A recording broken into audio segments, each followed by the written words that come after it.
Welcome to the history behind my 1990 BMW 750iL E32. For those of you hoping this is going to be one of those really well done cardiology films, you are in for a shock because it is not going to be.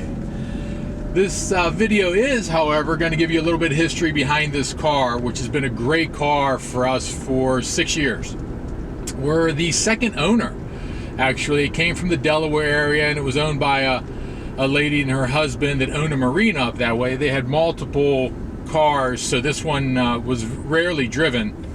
I bought it about 6 years ago with 30,000 miles on it, and we've put roughly 37,000, almost 37,000 miles on it since then. And when we first got it, because it had sat around so much, we had a number of things that needed to be replaced on it.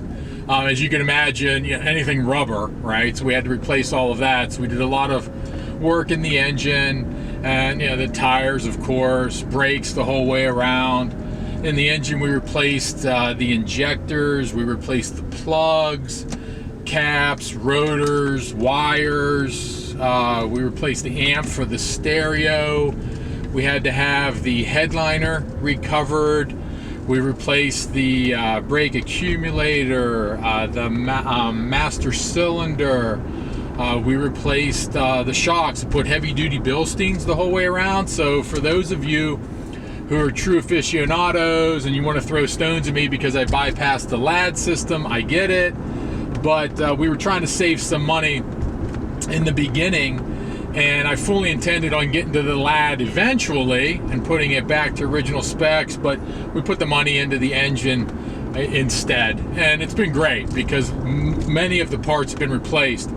We actually took the engine apart at one point in time to replace the valve cover gaskets, both of them, because we had a slight leak, as you can imagine, with 30-year-old rubber.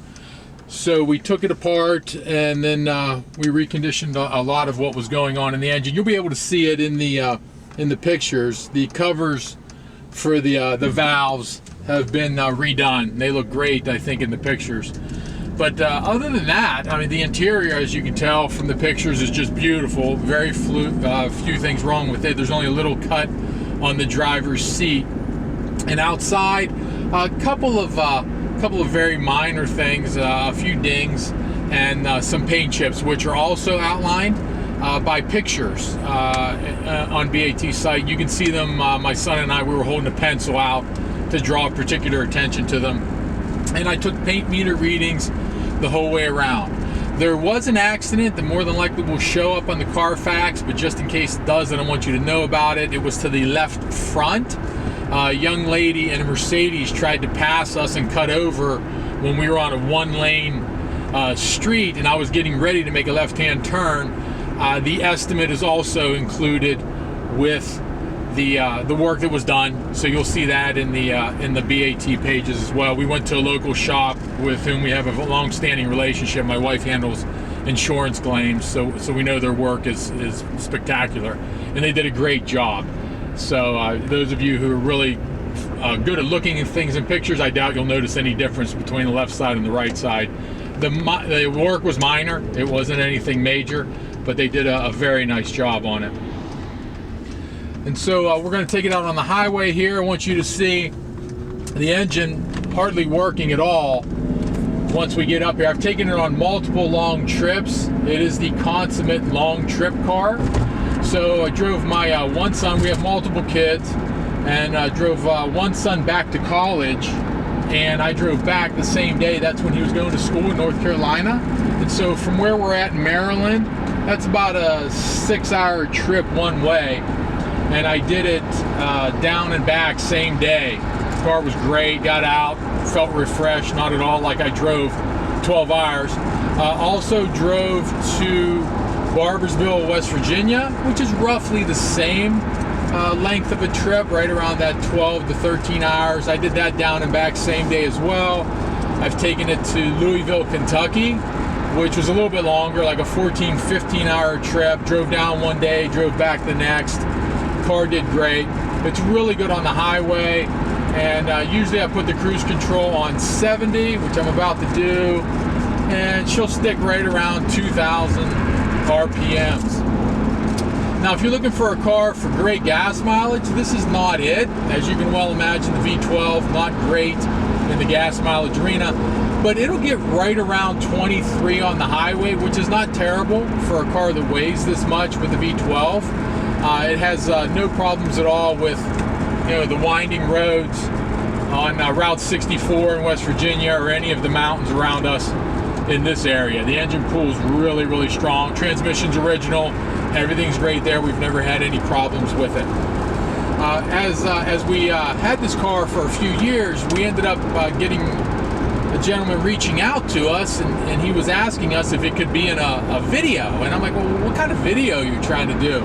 He says, well, we're doing a documentary. And I said, well, okay, so what documentary are you doing? He said, we're doing a documentary about Laura Black, and it was a stalking case, apparently, that happened in California, where one of her colleagues, one of her co-workers, I don't know, fell in love with her, was infatuated with her, whatever, but he ended up stalking her, and he ended up coincidentally driving a BMW similar to this, so they wanted to use the BMW in the documentary, which was cool. But you know, if you are a stalker, this is probably not the car for you, because it really draws a lot of attention. Every time I drive it somewhere, people will ask me about it, or when I park it, they'll come over and they'll be like, oh, and they don't even know it's an older BMW. Many people have no idea it's 30 years old. They're like, oh, that Beamer's beautiful.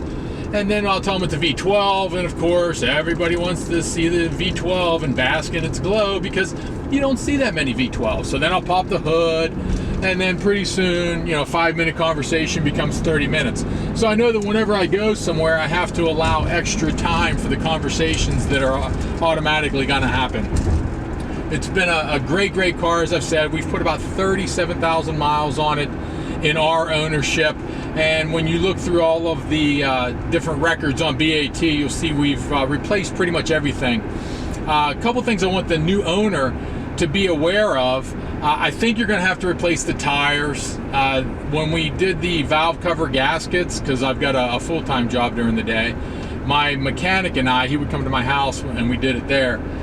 It took us a few months to do it, so it just sat. And while it sat, I think the tires got flat spots, so I'm betting it would be best to replace them. The spare tire, oddly enough, and you'll see that in the pictures, is the original spare. This vehicle was manufactured in November of '89. It is the original spare. Not really recommending you drive on that, obviously.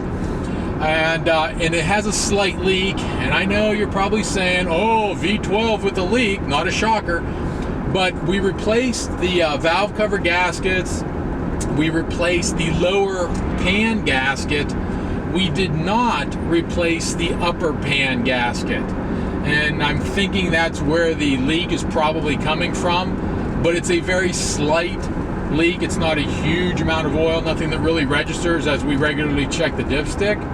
So it's not a huge deal, but I definitely think you need to be aware of it. Other than that, the only thing I know that doesn't work is the passenger side mirror.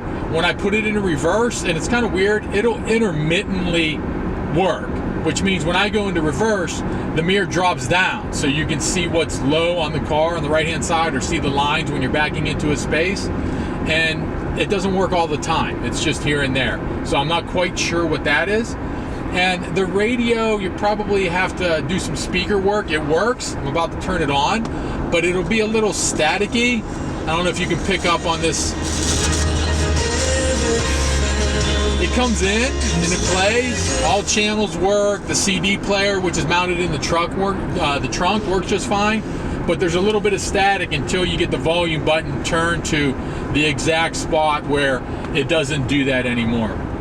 To give you an idea of the room, I'm 6'5", 250, and I fit pretty well in the car, right? It's a very comfortable car. I've been able to drive it 12 hours and get out of the car, and it doesn't feel like I've been driving for 12 hours, which is great.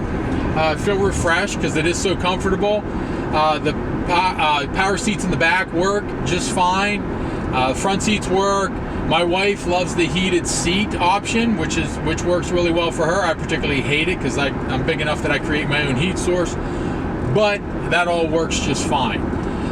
We've had, since I do some basketball coaching on the side, so we've had me in the driver's seat at 6'5", 250. We had my one son in the passenger seat around 6'3", 200.